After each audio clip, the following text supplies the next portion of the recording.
কি গান গেয়েছেন তারা বাজে সর্বক্ষণ।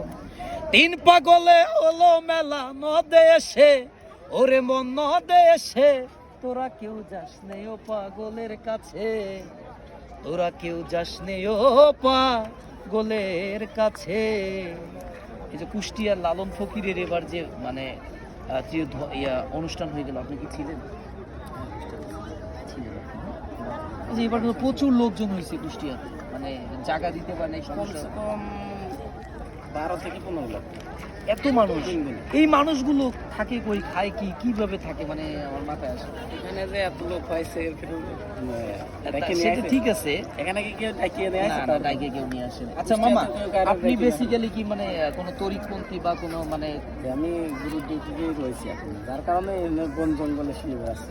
আমার অভাবও নাই, কিন্তু আপনার তো দেখে মনে হয় যে আপনি কোনো নেশা করেন না, না, না। কোনো ধরনের কোনো, এই যে আপনার ছোট মোট সব পরিষ্কার। অনেকে মনে করে যারা নেশা করলে পারে যে একটা ধান ধরলেই যে আপনার নেশা করা লাগবে এমন কোনো নিয়ম নাই। আমি তরিকপন্থী এলে নেশা করা লাগবে এরকম কোনো পদ্ধতি নাই। মামা, আপনি কি লালনের ভক্ত নাকি অন্য কারো ভক্ত? আমার গুরুর বাড়ি নারায়ণ। মামা, আপনি কি নামাজ কালাম পড়েন? কেন নামাজ পড়ার পড়তাম, নামাজ পড়েন না? আগে পড়তাম। আচ্ছা মামা, ঘুরি ধরলে কি নামাজ পড়া যাবে না? এটা কথা বলতে হবে, নামাজ ফকির লালন সাহেব কিন্তু একটা পানির ভিতরে বলছে, 2-3টা পানির ভিতরে বলে গেছে যে একটা পানিতে বলছে পরগা নামাজ জেনে শুনে, তো বলতে আসসালাতুল মেরাজুল মুমিনিন নাম জানতে হয় নামাজের বেনা। নামাজের বেনা জানি না জানি যদি নামাজ পড়ে সেই নামাজ পড়ে কোনো লাভ নেই। নামাজ তো আমরা, আপনি বলতে চাচ্ছেন যে অনেক লোক আছে নামাজ পড়া একদম মানে একদম অনেক মানুষ দেখছি যে মেরাজ শব্দের অর্থ কি? মেরাজ শব্দের অর্থ আছে আল্লাহর সাথে সাক্ষাৎ হওয়া। মসজিদে কয়দিন সাক্ষাৎ হয়েছে? অরিজিনাল সালাতে গেলেই তার সাথে দেখা হবে, তাই না? আচ্ছা, অনেকেই আছে দেখবেন যে নামাজ কালাম পড়ে যে এরকম দাগ বসায় ফেলাইছে, আবার সুদ খায়, ঘুষ খায়, মানে এই লোকগুলোর বিষয়ে কি? আমার কিছু বাণী, আমি নিজেও কয়েকটা বাণী করেছি, তথ্য বাণী, কিন্তু এখনো প্রচার হয়নি, কারণ আমি তো ডিউটিতে রয়েছি। আমি ডিউটিতে থাকাকালে নাই বাণীগুলো তৈরি করেছি, কিন্তু বাণীগুলো এখনো ছাড়া হয়নি। আমার ব্যাগের ভিতরে কি আছে? আর কিচ্ছু নাই? আমার খাওয়া দাওয়ার কোনো দুপুরেও খাও নাই? না। আমি তো মনে করেন যে পথে বেড়াই, আমার খাওয়া দাওয়ার কোনো স্টেশন নাই। আমি তো বললাম আসলে অ্যাকচুয়ালি আপনি কি লালন ফকিরের মানে মানে ভক্তের লোক নাকি অন্য কিছু? আসলে লালন ধামের যারা, তারা হচ্ছে সাইজির পক্ষ, সাই বোঝেন কিছু? হ্যাঁ। আপনি কোন পক্ষে? সাই কি বলেন তো? লালন সাইয়ের সাই মোহাম্মদের বাংলা। মোহাম্মদের বাংলা আছে সাই, মোহাম্মদ আছে এরাবিয়ান ভাষা, যে ভাষায় বইটা লেখা, কোরআনটা লেখা। আমরা মনে করি যে মনে হয় মোহাম্মদ মনে হয় অন্য কিছু। মোহাম্মদের বাংলা আছে সাই, তাই তারে সাইজি বলে। আল্লাহর বাংলা কিন্তু সাই না। যাই হোক, আমরা ওদিকে যাব না। আপনি কোন ভক্তের? আপনি কি লালন সাইজি? না, সাইজির না, আমরা হচ্ছে কাইজির ধর্ম। আল্লাহর বাংলা হচ্ছে কাইজি, আমরা কাইজির ধর্ম। এই অবস্থা। যাই হোক, আমরা শেষ প্রান্তে এসে গেছি। আমি কি আপনার গান শোনাবো নাকি আপনি আমার একটা শোনাইবেন? মানে আসলে তো গান, কি ধরনের গান শুনি? মানে আমি একটু আপনার ইয়ার গান শোনাই, হচ্ছে যে আপনার হলো একটু আমি আপনাকে, মানে আপনি যে টাইপের যে গান বাণীটা বলবেন সেই বাণীর ব্যাখ্যা করার ক্ষমতা আমার আছে। আচ্ছা, তাই না? তাই বাণী বলেন। তাহলে আমি একটা গান গাই, সেই গানের ব্যাখ্যা আপনি দিতে বলবেন? বড় ভাই, ঠিক আছে, তাহলে আমি একটা ছোট্ট করে একটা গান শোনাই আপনারে। আসলে বাবা, লালনের গান তো আমি বললেই পারে, কিন্তু পেসের সামনে, সবার সামনে তো সবকিছু বলা যায় না। আপনার গোপনে আমি বলতে পারি।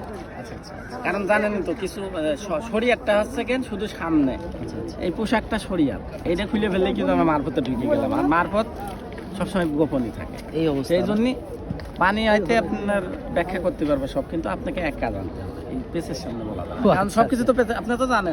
না, ঠিক আছে, বুঝেন তো? অবশ্যই, মানে আপনি বলতে সম্পূর্ণ কিছু, আপনি বলতে চাচ্ছেন যে মারিফত মানে গোপন কিছু? এই না, মারফত বুঝলি না, সমস্ত কিছুই তো গোপন। আচ্ছা, আমরা তো আসলে জানি যে কোরআন 30 পারা, অনেকেই জানে, কিন্তু আসলে মূল কোরআন তো 96 পারা, জানেননি? তাই মূল কোরআন কিন্তু 96,000 কালাম, এটা জানে তো। মনে করেন তার 66,000 বাতেনি ক্লাস গোপন, আর মাত্র 30,000 যায়। এই যে আপনি এগুলো চিন্তা ভাবনা করতে করতে তো আপনার চুলদারি পাইকে গেল। আপনি কি বিয়ে শাদী করেন নাই মামা? বিয়ে শাদী করছি, ঘর সংসার আছে, সবই আছে, পরিবারও আছে। পরিবারও আছে, তারা কোথায়? তাদেরকে এই যে পরিবারকে বাসায় রাইখা বউ বাচ্চারা বাসায় রাইখা আপনি এই যে দেশ বিদেশে এরকম করে আপনি আসলে এই দীক্ষাগুরুর এই তালিমটা মূলত নেওয়ার দরকার 9 বছর থেকে, কিন্তু আমরা তো হয়তো সেই সময় বুঝি নাই, ভুল করে ফেলাইছি। এখন মানুষের দ্বারাই অনেক কিছু সম্ভব, শুনছেন তো, তাই না? রকেট বানাচ্ছে না মানুষ, 1 সেকেন্ডে 3 কিলো যায় রকেট, কে বানাইছে? ওই তো উপর আল্লাহ। যাক আমরা শেষ পর্যন্ত উপর আল্লাহ তো বানাই নাই, উপর আল্লাহ কি এসে নামি এসে বানা দিয়ে গেছে কারোরে? তাহলে কিরা বানাইছে? তো মানুষই তো বানাইলো না, আপনি বানাইছেন না হ্যাঁ আরেকজন বানাইছে। ভাই কথা কি খারাপ বলছি আমি? না না ঠিক আছে। হ্যাঁ ও তো 100% এই যে ভিডিওটা করতেছেন, কোটি কোটি মানুষের কাছে যাচ্ছে, কোনো তার লাগছে? না, বিনা তারে কালেকশন কে বানাইলো? মানুষই বানাইছে। এই যে কোয়াছেন আল্লাহ বানাইছে, কোন জায়গায় আল্লাহ বানাইলো? আল্লাহ কি নামি এসে কারোরে বানাই দিয়ে গেছে? আল্লাহ শুধু ব্রেনটা দিয়েছে মানুষের ভিতরে। সৃষ্টিকর্তাকে জানা এবং চেনার জন্য আচ্ছা বলছে, মামা প্রথম আইন, কোরআনের প্রথম আইন বলছে যে মান আরাফা রাব্বাহাম ফাঁকা আরাফা রাব্বাহাম, তুমি নিজে কেছেন আগে, এমন বাটপারি করতে কয় নাই কেউ। আচ্ছা তুমি তো পাগল লাইনের লোক। রিসেন্টলি যে আবুল সরকার একজন বাউল শিল্পী, যে সে যে একটা মনে করেন যে একটা ভিডিওতে একটা বাজে কথা বলছে নাকি আল্লাহরে নিয়ে একটু কুটে কুটে, কোন আবুল সরকার? এই যে বাউল গান গায় মানিকগঞ্জে যে, কি বললো, কি কথা বললো? আমি তো শুনি নাই। উনি উনি যে কুলাউজুর রব্বিন নাস, এই যে একটা যে সূরা আছে, সেই সূরাকে নিয়ে, সেই সূরাটা নিয়ে ব্যাখ্যা করতে গিয়া আবুল সরকার একটা বাজে কথা বলে ফেলাইছে আর কি। হ্যাঁ যাই হোক, ওইটা আমি আপনাকে, এই সূরার ভিতর কয়টা নাচ আছে জানেন নি? অনেকগুলো নাচ আছে। কয়টা নাম কোন? কুলাউজুর রব্বিন নাস। আরে এখন করা লাগবে না, আপনি 3 সেকেন্ডে জবাব দেবেন। আচ্ছা আপনি তো সারা জীবন পড়লেন নামাজ, আর আমি তো পড়ি নাই নাকি? আমি তো বললাম আগে, আমি আগে পড়তাম, আমি পড়ি না। আচ্ছা নাচ আছে 6টা, একটা আছে খান নাচ। আচ্ছা আচ্ছা ওই খান নাচটারে চিনতে পয়সা নেই, তাই না? যে কোনো মোল্লা মুন্সি বললামই তো বহুত লোকের সম্মুখীন হওয়া লাগছে। এরকম 6,500 মোল্লা মুন্সি ফকির পীর সাহেব সবগুলোর টপকাইয়া তারপরে এই রাস্তায় যাইতেছে। একটাও জবাব দেওয়ার ক্ষমতা রাখে না, তাই না? প্রশ্নের উত্তর দেওয়ার ক্ষমতা এটাও রাখে। তাহলে এই যে আবুল সরকার যে এই কাজটা করলো, হ্যাঁ এটা কি এটাকে শোনেন, আমি একটা কথা বলি, মানুষের অনেক সময় কথা বলতে গেলে অনেক ভুল ভ্রান্তি মুখ হয়ে দিয়ে বেরোবে, কারণ ভুল নাই মাত্র একমাত্র শয়তান।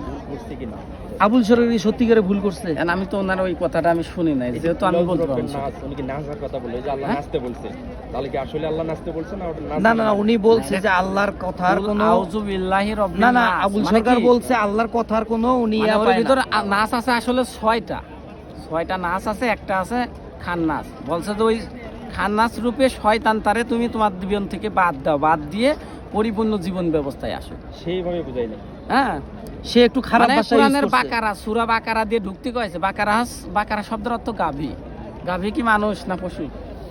কথা বলেন। হ্যাঁ না না না না, পশু, সূরা পশু। বাকারার শব্দের অর্থই আছে গাভী। দেখবেন কোরআনের ভিতরে আছে, সূরা বাকারা দিয়ে আছে বাকারা শব্দের অর্থ গাভী। এই গাভী মানে পশু, এই পবিত্র চরিত্র বাদ দিয়ে আমাদেরকে কোরআনের এই সূরার মধ্যে ঢুকতে কয়েছে। নাচ দিয়ে ঢুকে মানে বাকারা দিয়ে ঢুকে সূরা নাচে বাড়াতে পারছে। সূরা নাচ আছে পরিপূর্ণ জীবন ব্যবস্থা।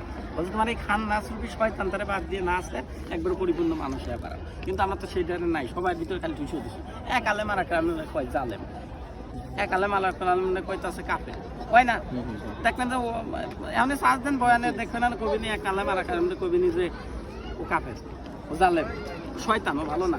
এক আলেম আর এক আলেমের দুর্নীতি কথা, এটার নামে ঠুসে ঠুসি, এটার নামে সূরা বাকারা। তার মানে এনে বলতে চাচ্ছেন যে মানুষের ভুল বুঝাবুঝির কোনো একটা বিষয় হয়ে গেছে, মানে ভুল বুঝাবে কি? মানে আমরা তো কোরআন সম্পর্কে সে ভুল কিছুই করছে, বুঝি না। সে ভুল করছে তো। আমরা তো কোরআন সম্পর্কে কিছুই বুঝি না। ফকির লালন কিন্তু কোরআনের বাংলা ব্যাখ্যা করে গেছে, এর জন্য ওনার হলে অত লোক যায়।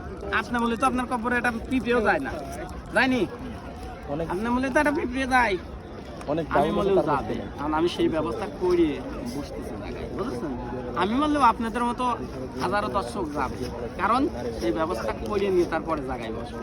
ফকির লালনের কারোর জন্য ডাকতে যাই, 15 লক্ষ লোক 3 দিনই হলেও কারোর কাছে ডাকতে গেছে, ডাকতে যাওয়া লাগছে, যাওয়া লাগে। শোনেন নাই তো বড় পীর সাহেব ছেলে হয়েছে, তা আপনি তো ছেলে আরি, আপনি তো একজনের জ্বর আলেও কিছু বলতে পারেন না। আপনি তো আলেম নাম দিয়েছেন, আপনি তো নাম দিয়েছেন ইমাম সাহেব। তো আপনি তো আমার ছেলের যদি জ্বর আসে, যদি বলি যে ইমাম সাহেব আমার তো টাকা পয়সা নেই, গরিব মানুষ, এটা সাজেশন দেন, আপনি তো পারেন না, কারণ কি? কিন্তু একজন পীর সাহেব, একজন ফকির সাহেব, একজন আল্লাহর ওলি পারে। কেমনে পারে? কারণ তারা তো সিনার এলেম দেয়, তোর মতো বাইক পারি এলেম দেয় না, সবচেয়ে বড় কথাই। আচ্ছা তাহলে কি সবাই তো আর এইরকম আলেম হইতে পারবে? আপনি যে আমি এটা তো কথা বলি, কারণ আছে সবাই ধোকার জগতে, কারণ সব তো আছে অর্থ টাকা মাইনে নিয়ে। কেউ তো আর এই আল্লাহ বলে এই দেশে আমার চেনে অল্প কয়েকজন, সবাই যে তারে চিনবো তা না। সৃষ্টিকর্তা বলছে যে আমাকে চেনে অল্প কয়েকজন লোক। অনেক ধন্যবাদ, আপনার সাথে কথা বললাম, অনেক ভালো লাগলো মামা। আশা করছি আপনি যে জ্ঞান ধারণায় আছেন, তরিকার লাইন নিয়ে আছেন, সেটা আপনার সাকসেস হোক। আপনি ভালো অনেক জ্ঞান- কিছু করা সম্ভব মানুষের দ্বারা, তাই না? এক আদম জাতিই পারে, তাছাড়া কিছু পারে না। ওদের হিংস্র প্রাণী বাঘ এনে যদি আসে তাহলে এনে সবচেয়ে দুধ দেবেন, কিন্তু আবার সেই বাঘরে কিন্তু ধরে বান্ধি করে রাখছে মানুষে। তাই তো এই জন্যই বলছে সর্বোত্তম, আবার বলছে সর্বনিম্ন।